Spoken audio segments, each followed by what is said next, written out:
Bonsoir à tous. Bonsoir à tous. Merci encore d'être venus ici aussi nombreux ce soir. Je vais donc maintenant vous présenter Git Essentials, ce qui devrait durer une vingtaine de minutes. Et cela va nous laisser du temps ensuite pour une bonne séance de questions et réponses. Alors, avant toute chose, je vais quand même prendre 2 minutes pour me présenter.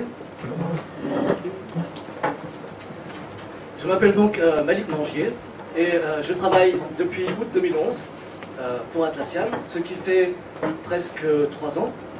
J'ai commencé au support technique et je suis maintenant à la prévente en tant que Product Advocate.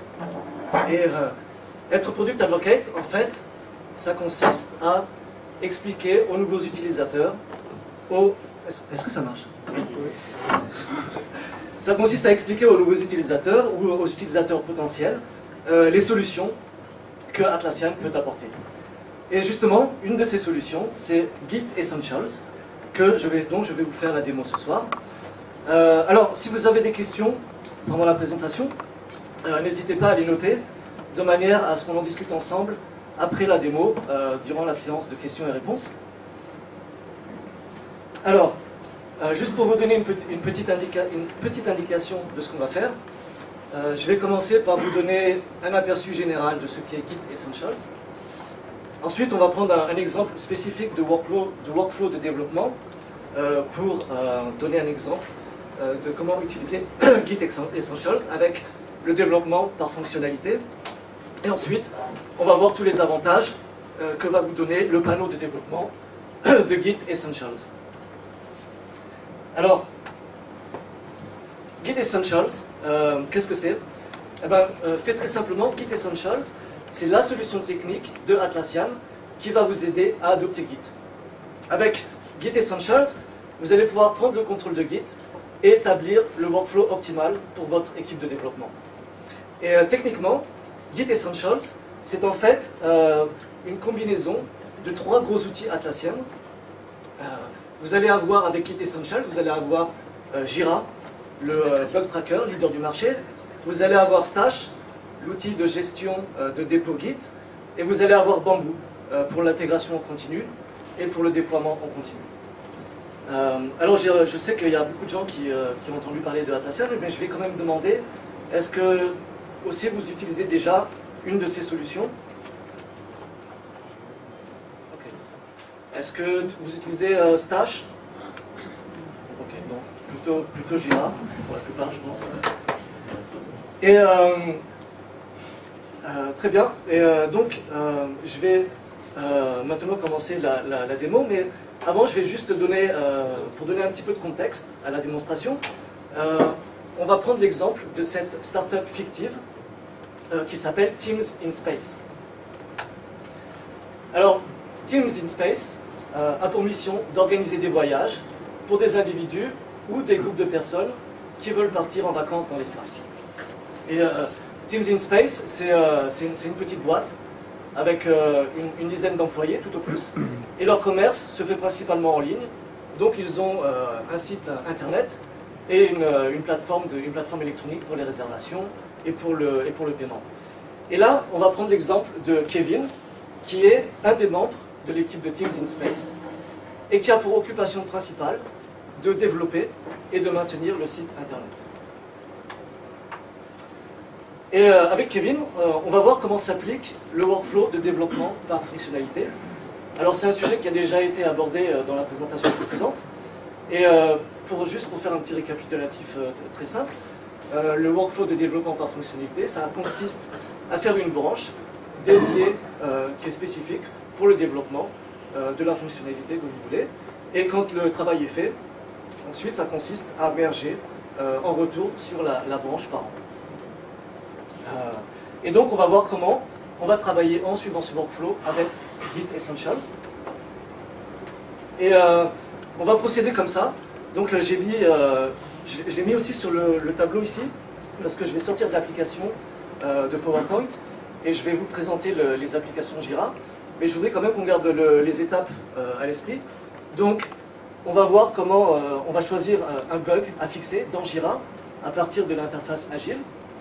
Ensuite, on va créer une branche pour le développement, directement à partir du ticket Jira. Après, on va faire le travail nécessaire pour résoudre le bug. Puis, on va créer une pull request pour initier un travail de collaboration autour de la revue de code. Et enfin, la dernière étape va consister à fusionner et à déployer le code dans un environnement choisi, comme l'environnement de test, par exemple. Alors allons-y, on va faire, je vais changer d'application, je vais me mettre sur les applications, sur les outils Atlassian.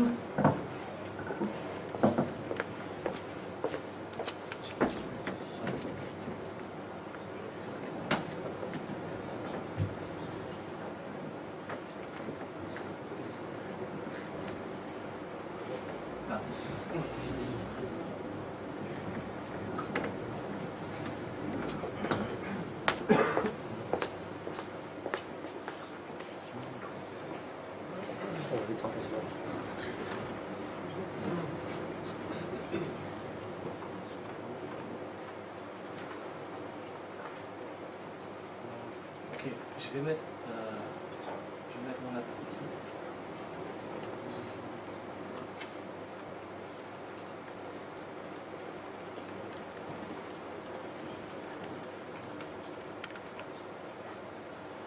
Ok. Alors voilà, on commence. On est là dans l'interface graphique de Jira. Et plus précisément, on est dans l'interface agile de Jira.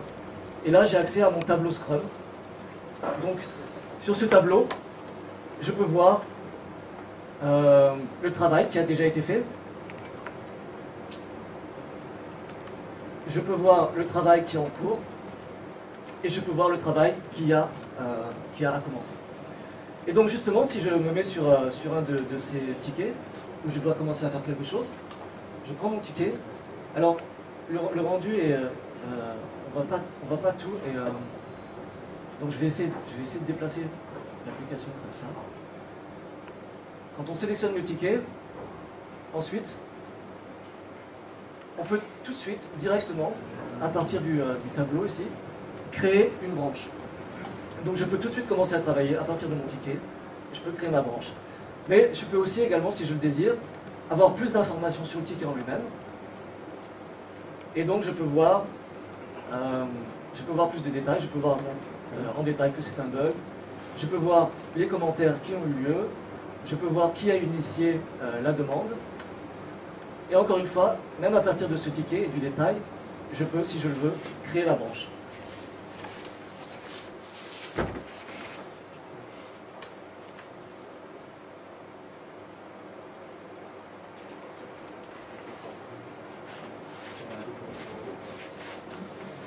On va essayer comme ça.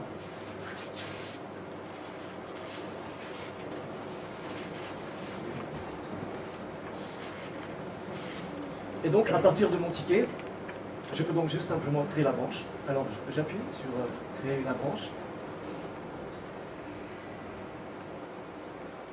Et là, voilà, je suis tout de suite là.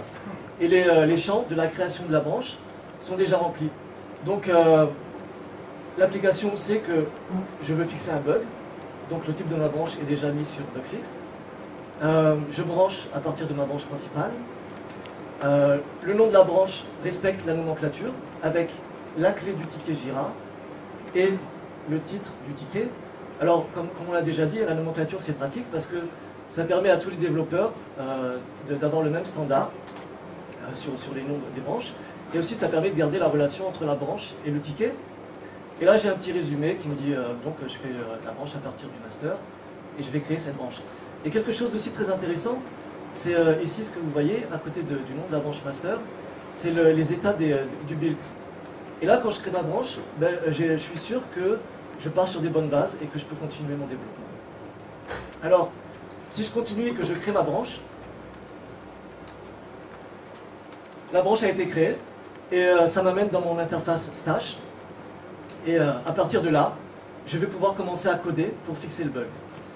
Et la manière dont je vais faire ça, c'est que à partir d'ici, je peux faire un check-out de ma branche. Et en l'occurrence, je peux faire un check-out avec un outil qui s'appelle SourceTree. Alors je ne sais pas si vous avez utilisé SourceTree. Quelqu'un a entendu parler de SourceTree? Ok. Donc ben, pour expliquer SourceTree, ce que c'est, donc je fais le checkout. Ça va lancer mon application SourceTree. Et SourceTree en fait, eh ben, c'est un client Git. Et ça vous donne une interface graphique. Et ça vous donne ça vous donne tout un panorama en fait de vos informations dans votre repo Git, dans votre dépôt Git. Et ça va vous permettre d'éviter d'aller à la ligne de commande si vous le voulez pour faire les opérations Git les plus communes. Donc par exemple, vous pouvez faire des fetch, des pull, des push. Et une des opérations aussi, vous pouvez à partir de là, par exemple, vous pouvez sélectionner votre fichier et vous pouvez ouvrir votre fichier avec votre avec votre interface de développement préférée. Voilà, je suis tout de suite sur mon fichier et là je l'ouvre, je peux l'ouvrir avec ce que je veux et puis je peux commencer à coder. Et une fois que j'ai codé, que j'ai fait mon boulot, je peux faire un commit directement avec SourceTree. Et ce qui est intéressant avec SourceTree, c'est que quand on fait le commit, vous avez tout de suite aussi l'option de créer le pull request. Donc si vous voulez, dès le départ, vous pouvez initialiser ce qui va devenir la revue de code et la collaboration autour de ça. Donc on va faire comme si j'avais bossé, j'avais fait du code, j'avais tout commis, push, etc. Ce qui va me permettre de revenir sur mon interface Git Essentials plus vite. Et donc, en retournant dessus, je vais aller sur une branche où il y a eu déjà du boulot de fait. Donc par exemple celle-ci. Voilà, j'ai fait du boulot, je vois tous mes commits sur ma branche. Alors là j'ai toutes les références des commits qui sont dessus. Je peux cliquer dessus, ça va m'amener sur les détails du commit. Et ce qui est intéressant, c'est qu'à partir de là, j'ai aussi la relation avec le ticket Jira. Donc ça me permet de retourner sur Jira pour voir les détails du ticket. Et ça me permet aussi, à partir de là, de suivre le workflow qui est dans Jira. Donc je peux changer le status de mon ticket.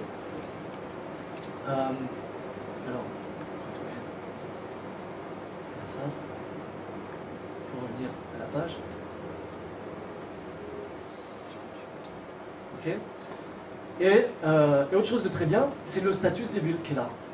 Et là, par exemple, sur mon boulot, je peux voir que jusqu'à un moment, ça se passait bien, les builds. Et puis là, c'est pas trop en place. Donc, c'est même pas la peine de faire de la revue de code pour l'instant. Il vaudrait mieux que je répare ça. Et donc, ce que ça vous permet de faire, c'est d'aller directement dans votre build, de voir ce qui n'est pas passé. Et ça vous permet de dire, OK, il faut que je fasse du travail supplémentaire. Alors, admettons que je fasse le code, que je répare ça. Et ensuite, eh ben, je peux refaire le build à partir d'ici. Donc je refais mon build. Et là, c'est bon, ça a l'air bon. Donc je peux retourner sous Stash. Et quand je fais un refresh, voilà, mon build est passé. Donc là c'est super, parce qu'on va pouvoir passer vraiment à la revue de code. Et donc,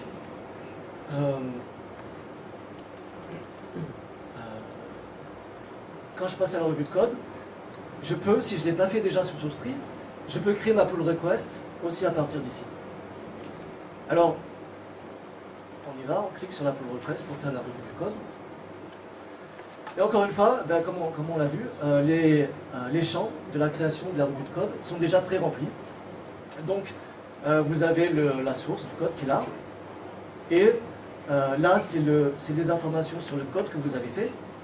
Et là, c'est des informations sur la destination du code. Et en fait, tous les champs sont pré-remplis avec le titre pour la pull request.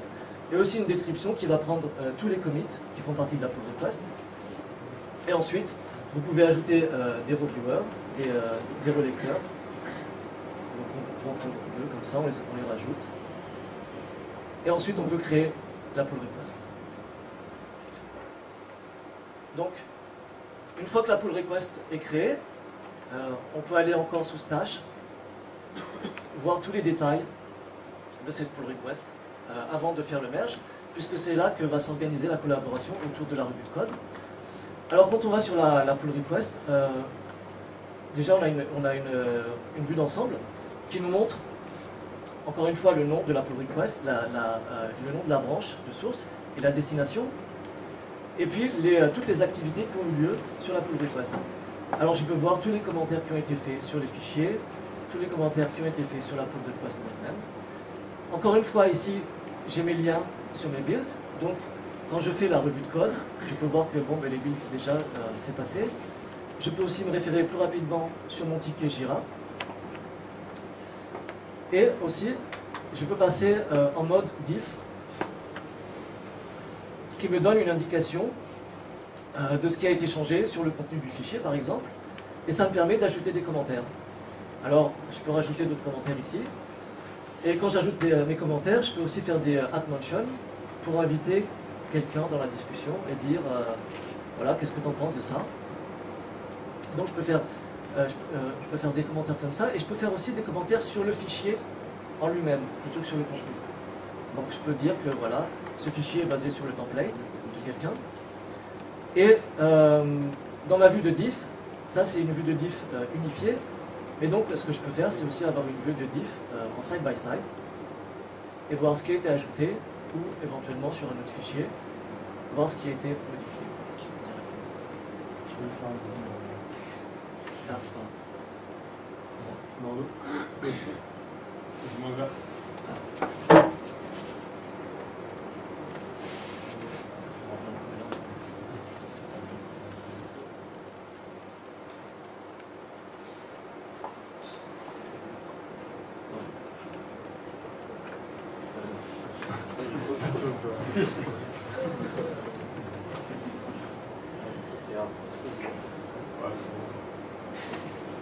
Là. On voit un peu. Donc on peut voir le diff ici. Et donc, l'autre chose, c'est ma table de commit qui va donc me montrer encore une fois, qui va me donner un aperçu de tous les commits que j'ai sur ma pull request, avec encore les liens sur les tickets et les liens sur le Git. Alors quand tout est en place et quand la revue de code a été approuvée, eh bien on est prêt à faire un merge, on est prêt à faire une fusion. Donc à partir de là, je fais ma fusion. Alors là, ça me dit, voilà, je vais faire ma fusion donc, de ma branche de bugfix sur master. Et un truc, une fonctionnalité qui est plutôt sympa, c'est la possibilité de supprimer la branche après la fusion. Et en fait, ce qui est intéressant quand on fait ça, c'est que ça permet de garder le dépôt à peu près propre, et ça permet d'éviter de garder des métadonnées qui ne sont pas forcément nécessaires. Donc ça permet de garder le dépôt à peu près en ordre. Donc, je fais mon merge. Et une fois que le merge a été fait, eh bien, je vais pouvoir faire mon déploiement sur mon environnement. Alors pour faire le déploiement, on peut aussi, à partir de cette interface, on peut aller directement sur l'outil de déploiement en suivant un build. Le build en lui-même fait partie d'un plan de build. Donc quand je vais sur mon plan de build, je vais avoir une table de déploiement. Et voilà, tout de suite à partir d'ici, je peux mettre le code que je viens de fusionner. Je peux le mettre sur mon environnement de choix. Et quand je fais ça, eh bien, à partir d'ici aussi, je peux aussi décider d'automatiser les choses et de créer une nouvelle version à partir du build de commit. Et donc, quand j'appuie sur Start Deployment, eh bien, le code va sur mon environnement. Et tout mon travail est fait. Du ticket, en fait, que j'ai voulu prendre, et j'ai pu faire tout le travail jusqu'au déploiement de mon code dans mon environnement. Alors, une autre chose que je voulais vous montrer, c'est aussi un élément très très important de Git Essentials, c'est le panneau de développement.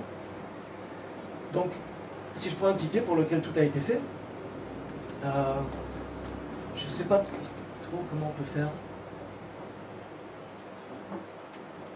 Voilà mon panneau de développement. Qui est ici. Et donc, voilà, à partir de mon ticket, où tout a été fait, ben, ce qui est intéressant, c'est que si j'ai des informations à communiquer à mes collègues ou à mes chefs d'équipe, qui me disent, voilà, ce ticket, ça en est à quel point, qu'est-ce qui s'est passé, eh bien, je peux montrer tout ce qui a été fait sur le ticket. Je peux dire, voilà, ben, déjà, il y a eu des commits. En fait, ce ticket, même, il est déjà déployé dans l'environnement. Ça nous a pris une pull request, il a fallu faire 2 commits, donc ça n'a pas été beaucoup. Donc j'ai vraiment une vue, un panorama d'ensemble pour apporter toutes mes informations. Et à partir de là, je peux même aller plus en détail. Donc si je clique sur mes éléments, je peux voir que ma branche a été fusionnée. Si je reviens sur mon panneau de dev,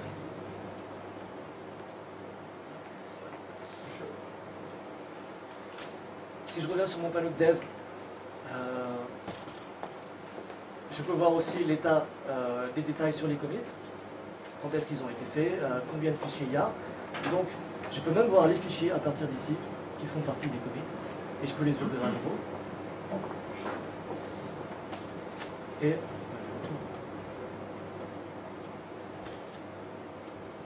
tu n'as pas les boutons pour... non. Escape.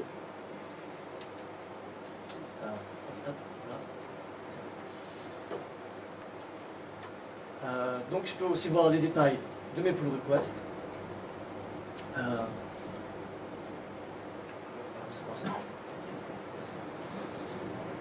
Et les états, tous les builds. Donc j'ai des informations, quand est-ce que les builds ont eu lieu, les résultats. Donc voilà, toute mon information disponible à partir du panneau développement. Ce qui permet de rendre compte à tout moment sans avoir à aller dans les outils et à faire plusieurs clics et à chercher les informations qui sont généralement pas accessibles aussi rapidement. Donc, je vais revenir à ma présentation.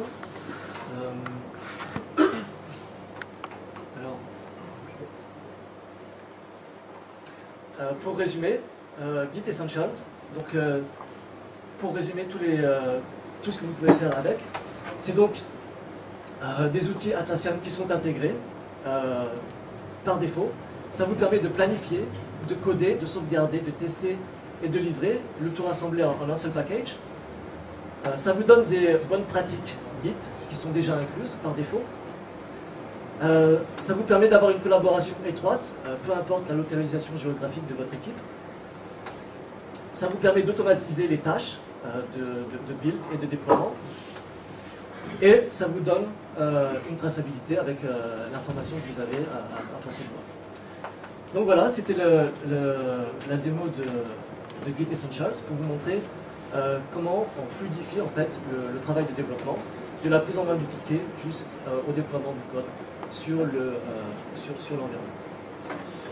Et maintenant, si vous avez des questions.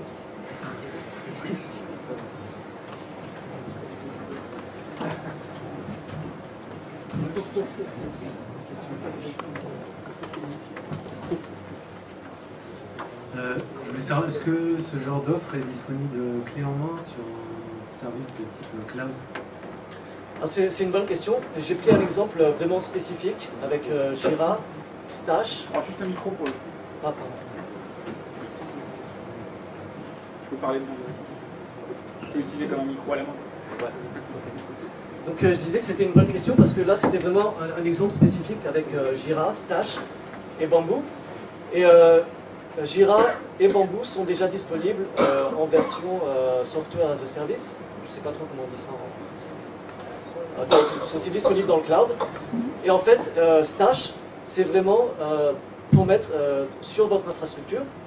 Et la solution qu'on a dans le cloud, c'est Bitbucket. Donc Bitbucket, c'est une solution parfaitement similaire à Stash. Ça va vous permettre de gérer vos dépôts Git. Et c'est la solution qu'on a pour le cloud. Donc pour le cloud, vous allez intégrer Stash on demand avec Bitbucket, avec Bamboo on demand. Et vous allez pouvoir faire exactement la même chose.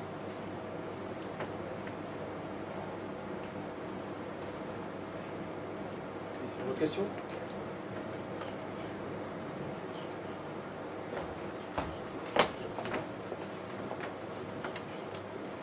Il y a juste un truc. Comment je fais quand je Jira pour rattacher un attacher mes commits dans une requête à une tâche Jira? Alors, c'est aussi une bonne question. Et vous faites ça, en fait, vous allez spécifier dans le commit. Quand vous allez faire un commit, vous allez aussi en général mettre un commentaire. Dans ce commentaire, vous allez spécifier la clé du ticket Jira. Et ensuite, quand vous allez faire votre commit, eh ben, Jira, quand il fait l'indexing des commits, il va voir le commentaire. Et donc, le lien va se faire comme ça, avec le commentaire qui est dans le commit, avec la clé du ticket Jira.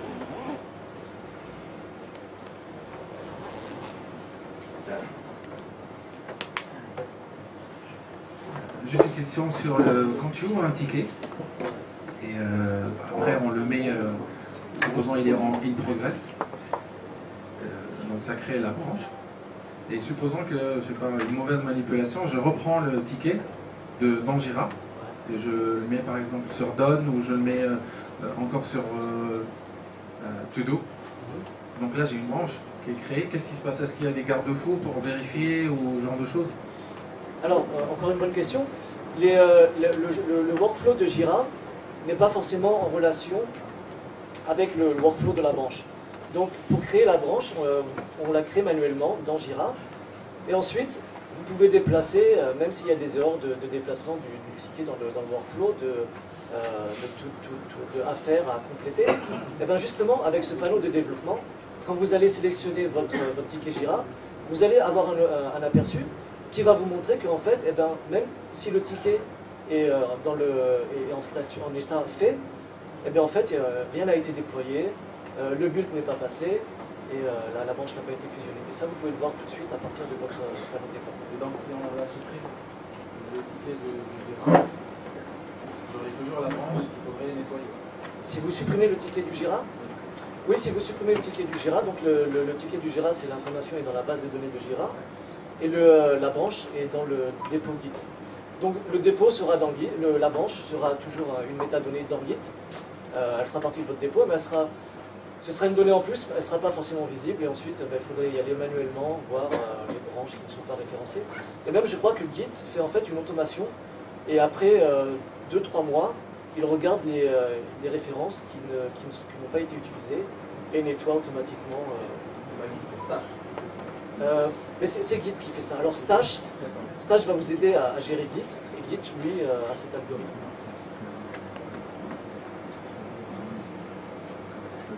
Encore une question? Oui. Le build dans Bamboo, il est basé sur quoi pour développer des scripts spécifiques ou... Alors le build, ça dépend, ouais, c'est... donc vous pouvez faire un script de test, par exemple, et ensuite vous faites un plan, un build plan avec Bamboo. Donc vous dites, voilà, je veux tester ça, je veux que ça passe, et ça passe. Et vous pouvez faire un script pour ça. Et ensuite, ce plan, il va être attaché à une branche, à la branche de master par exemple. Et ce qui va se passer, c'est que quand vous allez faire votre branche de développement, eh ben Bamboo va détecter ça dans le dépôt Git, et il va voir qu'il y a une nouvelle branche. Et donc il va créer automatiquement un autre plan qui est calqué sur le plan de la branche parent, et de manière à faire le build sur cette branche de développement.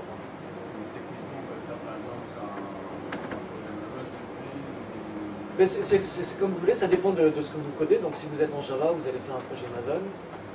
Si vous êtes en .NET, vous allez faire autre chose pour test.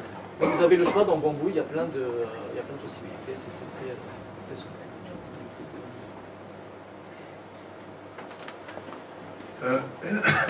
Je voudrais me placer un peu du côté des cas d'utilisation, parce que là, on voit bien l'utilisation pour un projet qui se construit. Mais moi, je vois plus fréquemment des projets que je reprends en TMA ou que je fais évoluer pour les monter sur le cloud. Est-ce que ces outils-là vont m'apporter quelque chose de plus? Alors, je suis désolé parce que je ne comprends pas, je ne sais pas trop ce que c'est le TMA. C'est que de la maintenance logicielle. C'est de la maintenance. D'accord. Donc la question c'est quelle valeur cela va vous apporter sur des projets où il y a de la maintenance à faire ou de la migration. Mais cet outil, c'est vraiment un outil de développement. Donc, tant qu'il y a du développement à faire, vous pouvez toujours créer des tickets et puis ensuite continuer à ça. Si vous êtes sous Git, ça va vous aider à continuer à gérer votre source code, votre code. Et donc, c'est plus pour le développeur.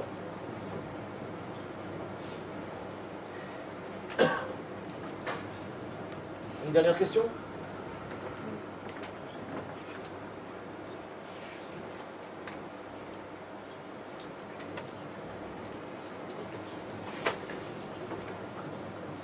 Est-ce que si on décidait d'utiliser Jira et Stash, mais de prendre plutôt Jenkins que Bamboo, c'est quelque chose qui est envisageable, ou est-ce que les interfaces sont plutôt taillées sur mesure pour marcher qu'avec des outils Atlassian? C'est plus l'intérêt, c'est plus d'avoir une intégration entre les outils Atlassian. Ensuite, si vous avez Jira, si vous avez Jira et Stash, vous allez quand même pouvoir bénéficier de l'intégration, donc par exemple de créer la branche, vous allez pouvoir bénéficier de ça. Et vous allez pouvoir bénéficier dans Stash de voir les commits et le lien avec les tickets. Par contre, tout ce qui est intégration avec l'intégration en continu, le déploiement en continu, ça c'est un truc que je pense pas qu'on ait... ou alors il faut faire quelque chose en plus, je sais pas. La réponse simple, c'est que vous pouvez tout à fait utiliser ces produits avec Jenkins, mais tout ce que vous avez vu là, quand vous avez vu un build, un résultat de build, la possibilité de cliquer et de pouvoir aller dans le détail, ça va disparaître. Et donc après, il faut voir, peut-être que dans la communauté Jenkins, ils vont essayer de répliquer ce type d'initiative. Par contre, nous, on va pas aller de ce côté-là, on se base plutôt sur nos produits et vraiment construire des intégrations entre ces différents produits pour avoir une plateforme unifiée.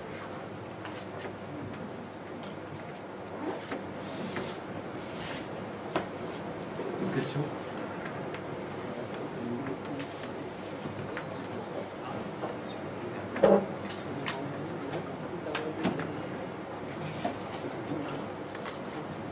J'ai une question sur le modèle de pricing pour Bamboo, comment